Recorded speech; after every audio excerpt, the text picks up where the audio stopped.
L'échiquier international, soyez les bienvenus. Retour ce soir pour notre édition concernant le vote onusien à propos du dossier du Sahara occidental. On a vite fait de créer un basculement de joie et de victoire dans cette affaire qui a fait l'euphorie de certains, sauf qu'à y voir de plus près, rien n'incite concrètement à un débordement de joie, car oui, les mots ont leur sens dans la décision finale, le Marzen ou la géopolitique des crayons de couleur sur des cartes imaginaires adoubées à des pas de danse hétéroclites. On a la politique qu'on peut finalement, cette effervescence autorisée par les palais du vizir Azoulay, pourtant ce choc au réel. Alors qu'est-ce que le concret, qu'est-ce que le réel? Le Conseil de sécurité n'a pas reconnu formellement la souveraineté du Marzen sur le Sahara occidental. La résolution ne dit pas que le territoire sahraoui appartient juridiquement au Marzen. On évoque seulement une autonomie sous l'égide de Rabat, ce qui laisse la question finale du territoire sahraoui ouverte. Plus la reconduite de la MINURSO jusqu'en 2026 aux grandes dames de Rabat. On verra que d'après d'autres éléments sont à prendre en compte pour relativiser les joyeusetés inspirées de la région de Ketama. On a les euphories qu'on peut. Il est vrai que le mot souveraineté, faut le dire, n'est pas ce qui caractérise le plus nos voisins. Les accords d'Abraham étant passés par là, on en parle et à tout de suite.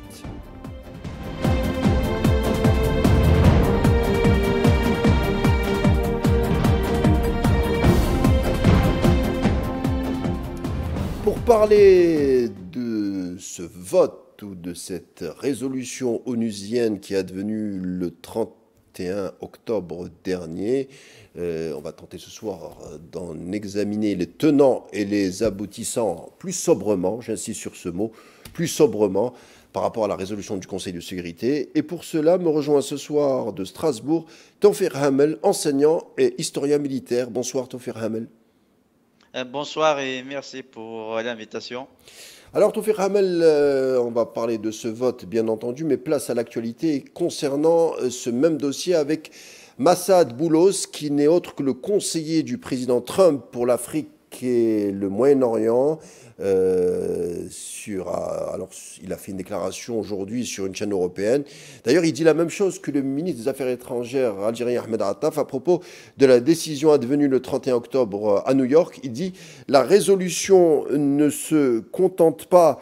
La résolution contente les deux parties de façon presque complète. Le problème est seulement dans le préambule de la résolution et non pas dans la disposition. Il insiste, puis je vous laisserai la parole, en disant que la non-exclusivité de la proposition à l'option marocaine n'est pas à retenir. Un commentaire déjà. Alors, effectivement, il y a des points qui sont très très importants à souligner. Alors, le fait que le Conseil de sécurité a reconnu en tous les cas la proposition du Maroc comme base des négociations, c'est un point qui est important. C'est la première fois que justement le Conseil de sécurité a repris pour son compte le discours marocain. Ensuite, il y a un autre élément également dont il faut souligner que le Conseil de sécurité, à ce jour, n'a pas reconnu la souveraineté marocaine sur le territoire du Sahara occidental. Pour l'instant, il y a un rapport de force qui est en train de se dessiner au sein du Conseil de sécurité. Le Maroc a pu vendre dans certaines mesures son initiative, qui reste globalement vague, à éclaircir. Et néanmoins, à partir du moment où le Conseil de sécurité n'a pas reconnu la souveraineté la souveraineté sur le Maroc, ensuite il y a la dimension ce qui se passe sur le terrain. C'est-à-dire globalement l'un des éléments qui font partie du discours marocain, qui a permis justement de justifier ou d'avoir un appui des puissances occidentales, c'est le fait de se présenter que la question du Sahara occidental comme une question existentielle et que perdre ce dossier peut entraîner la chute ou l'instabilité au Maroc. Dans certaines mesures, ce discours a justement justifié certaines attitudes d'autres puissances occidentales. L'autre élément, c'est la question des accords d'Abraham. Et que à ce point, ça veut dire que globalement, cette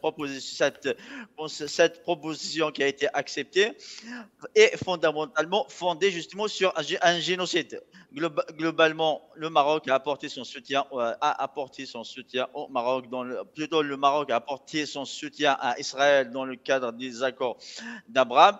Et parmi les fruits qui ont été récoltés, justement, cette reconnaissance qui reste pour l'instant incomplète. Alors on va essayer justement de nous approfondir sur cette résolution, essayer de la décortiquer, en tout cas de l'analyser ensemble. Il y a autre chose de la part de Massad Boulos. Il rappelle, hein, concernant le dossier sahraoui, qu'il y a deux parties, hein, à savoir le Polisario et Rabat, désavouant à demi ceux qui souhaiteraient impliquer Alger de force. Ah, effectivement, en tout cas, il faut toujours rappeler la position officielle de l'Algérie. L'Algérie n'a jamais soutenu officiellement l'indépendance du Sahara occidental. Mais sa position officielle, c'était de soutenir le principe d'autodétermination. Et parmi les options offertes aux Sahraouis, il y a l'option de l'indépendance. Et que c'est et que l'Algérie va respecter le résultat des urnes. Ça a toujours été la position de l'Algérie. Le problème du Maroc, c'est qu'elle a toujours, elle craint justement que les Sahraouis optent pour l'indépendance. C'est pour ça que depuis le cessez-le-feu de 1990-1991, le Maroc est initialement accepté justement le principe d'autodétermination et il y avait le ministre plutôt la délégation des Nations Unies au Sahara occidental, justement, était censé justement de permettre l'organisation d'un référendum. Et à chaque fois, le Maroc a essayé justement de contourner et d'éviter par différents moyens, justement, d'éviter le référendum. Et je répète, et à ce jour, le Maroc n'a pas, en fait, aucune puissance n'a reconnu la souveraineté du Maroc sur le Sahara occidental et que le principe juridique en tout cas, la situation de ce territoire reste Ouverte. toujours ouverte, effectivement. Alors, Tofik Hamel, quelle est la prochaine étape? Le Front du Polisario a le choix de refuser les propositions de Rabat, c'est-à-dire Rabat tablerait sur le plan de 2007, incluant l'autonomie, mais avec plus de détails, plan qui devrait être décliné dans les prochains mois. C'est bien cela? Globalement, le problème qui se pose, c'est qu'avec le président de l'administration américaine actuelle, qui reste très invisible, en fait, globalement, certes, alors pour simplifier les choses, certes, peut-être la diplomatie, en fait, cette résolution ne va pas dans le sens des efforts de l'Algérie. L'Algérie a toujours inscrit cette question comme une question d'autodétermination, mais néanmoins, c'est les efforts de l'Algérie justement qui ont contribué de modifier sensiblement le projet de résolution qui a été apporté par les Américains. Les changements qui ont été apportés sont très importants. Ensuite, ce qui se passe sur le terrain. Évidemment, ce qui se passe sur le terrain reste toujours l'élément principal. Pour l'instant, le Front du Polisario a tout simplement rejeté cette proposition. Mais si on essaie d'approfondir encore plus loin, dans le cas du Maroc qui propose justement qui propose une autonomie vague et profonde et large. Mais qu'est-ce que cela signifie exactement dans la pratique? Quels sont, et de mon point de vue, même d'un point de vue marocain, le Maroc va essayer de faire tout pour éviter justement qu'il y ait le principe même d'autonomie. Parce que globalement, le principe d'autonomie au sens propre large va poser des problèmes très importants pour le Maroc et dans certaines mesures peut même entraîner la fragmentation du Maroc C'est un risque. Non, c'est un risque. Et justement, il faut mettre justement l'accent sur, de mon point de vue, l'accent sur ce point que finalement la stabilité qui a permis, en tout cas, qui a conduit certains États européens justement à privilégier le principe d'autonomie au nom de la stabilité. Il y a un risque justement, ce principe, c'est ce principe qui va justement entraîner la fragmentation complète du Maroc. Alors, quelle sera la position des Américains? Alors, il y a certains commentateurs qui n'hésitent pas justement de dire que si le Polisario n'accepte pas la proposition américaine, il y a un risque que le Front de Polisario soit reconnu comme une organisation terroriste. Mais le problème qui se pose de mon point de vue, le problème le plus important, c'est qu'actuellement, d'un point de vue sur le plan régional et sur le plan de la politique internationale, on assiste justement au recours et au retour de la puissance, au retour de la logique de puissance au détriment du droit. C'est qu'actuellement, il n'y a pas, ce n'est pas vraiment l'Algérie qui a reçu un gifle, mais plutôt c'est la communauté internationale, c'est le droit international et l'ONU en elle-même qui vient de recevoir un gifle parce qu'on vient justement d'opter pour des options au détriment du droit international. C'est intéressant ce que vous nous dites, c'est-à-dire quand le Marzen crie victoire, c'est au moment même où le droit international se porte pas très bien.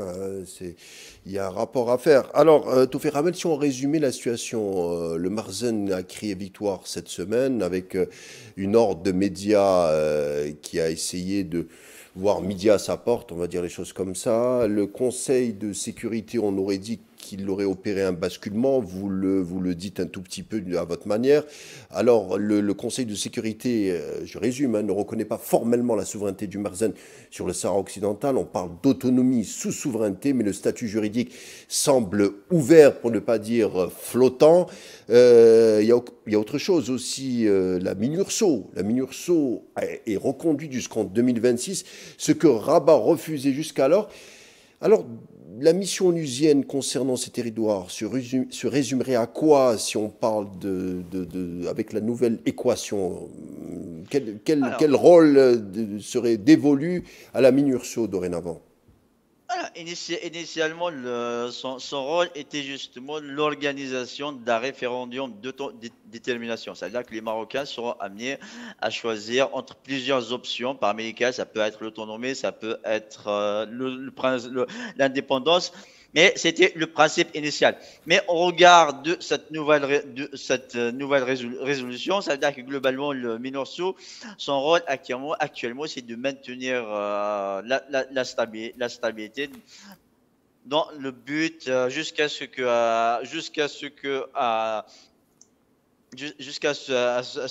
qu'un accord soit signé. Et effectivement. Mais globalement, de mon point de vue, il y a la dimension, ce qui se passe sur le terrain est l'élément le plus important. Parce que globalement, sur la question du Sahara occidental ne se pose pas sur le plan juridique. Sur le plan juridique, parce que déjà la Cour internationale de justice n'a jamais reconnu que ce territoire faisait partie du Maroc. Ensuite, initialement, dans la pratique, initialement, le Maroc a même opté pour la division du Sahara occidental avec la Mauritanie.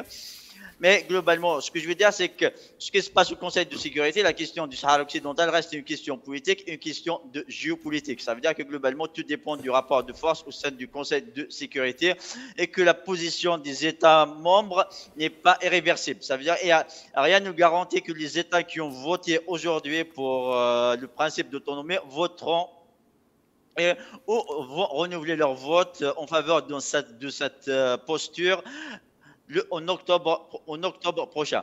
Ça veut dire que globalement la situation reste toujours ouverte et que le rapport de force au sein du Conseil de sécurité restera une question très importante pour déterminer le statut de ce territoire. Autre chose qui nous a interpellé, Tawfiq Hamel, que le Polisario n'est pas déclaré illégitime, ni comme le voulait le Marzen. Au contraire, le Polisario est conforté dans son statut identitaire et politique comme une comme une partie entière au sujet des négociations. C'est une victoire aussi pour le Polisario, on peut l'analyser dans ce sens-là. Effectivement. En fait, l'un des objectifs du Maroc depuis en tout cas son refus du référendum, justement, c'était de délégitimer le front de Polisario. Souvent, on a essayé de l'associer à l'Iran, on a essayé de le présenter comme une organisation terroriste, on a essayé de faire en sorte qu'il est impliqué dans des activités criminelles. Et l'autre option, le Maroc a toujours essayé de faire émerger un autre représentant, un autre groupe, qui représentant du peuple sahraoui. Alors, ça a été en tout cas un échec lorsqu'on regarde les différentes juridictions au niveau de la Cour européenne de justice, justement, qui a déjà conféré au Front Polisario comme le représentant légitime et unique du peuple sahraoui. Et là, la résolution qui vient d'être adoptée conforte justement le Polisario comme le représentant légitime du peuple sahraoui. Mais on se En plus de l'avoue, ça, il y avait un... mais qu'on Ouais. se l'avoue, Tawfiq Hamel, il faut aussi dire les choses, c'est que le Polisario est mis sous pression. Il y a un message qui se dégage du Conseil de sécurité de par cette résolution, puisqu'on lit que la seule voie réaliste est l'autonomie de Rabat, c'est écrit en tout cas comme tel, c'est-à-dire que si le Polisario à l'avenir, vous l'avez un peu dit, si le Polisario à l'avenir refusait les discussions, c'est-à-dire s'il bloquerait la paix, il serait perçu comme un acteur dérangeant, et si d'un certain côté il bloque l'option de l'indépendance, qui serait vu aussi comme une entité qui aurait abandonné le combat. On sait qu'au sein des rangs du Polisario, il y a aussi des débats. Alors, est-ce qu'on oublie dans cette équation de parler de l'option de la résistance armée? Qu'est-ce qu'elle vaut? Quel est son espace dans ce tableau? Alors, effectivement, alors, supposons que les Américains optent pour la reconnaissance du Polisario comme une organisation terroriste, est-ce que ça va être une organisation terroriste d'un point de vue américain? Mais pour qu'elle soit reconnue comme une organisation terroriste, il faut d'abord qu'elle soit inscrite sur la liste de l'ONU des organisations terroristes. Pour cela, il faut que justement ce statut soit reconnu par le Conseil de sécurité. Alors, pour, même dans ce cas, ça va être difficile pour les Américains de faire passer une telle décision. Même si vous avez la Chine On va en et la parler. Russie la Chine et la Russie qui n'ont pas utilisé leur droit de veto cette fois-ci, il y a de fortes possibilités que la Chine et la Russie justement vont utiliser leur droit de On va veto parler. justement pour refuser justement que le Front de Polisario soit reconnu comme Alors, une organisation terroriste. on a dit, Sachant que déjà, on va parler de la Chine et de la Russie, là, ce sera mes deux dernières questions. Alors, on a dit, après la résolution, que Alger, beaucoup de spécialistes ont été un peu sceptiques, mécontents, car il y a péril dans la demeure, puisque subitement on transformerait une question de décolonisation en un simple dossier d'autonomie, ce qui reviendrait à adouber une annexion de facto. oui, effectivement, sur ce point, en tout cas, c'est particulièrement la Russie, parce que la Chine, globalement, elle a toujours eu une posture très, très prudente en ce qui concerne la politique internationale, mais concernant la Russie, qui reste d'un point de vue de l'Algérie un allié, et même dans l'imaginaire des élites algériennes, même intellectuelles, on a toujours présenté la Russie comme un partenaire stratégique. Et là, on découvre que finalement, la Russie n'est pas un partenaire fiable sur des questions qui relèvent des intérêts vétos de l'Algérie. Et là, on se retrouve avec la Russie qui est finalement, en fait, qui fait dépendre ses décisions plutôt selon un certain rapport de force, selon ses intérêts.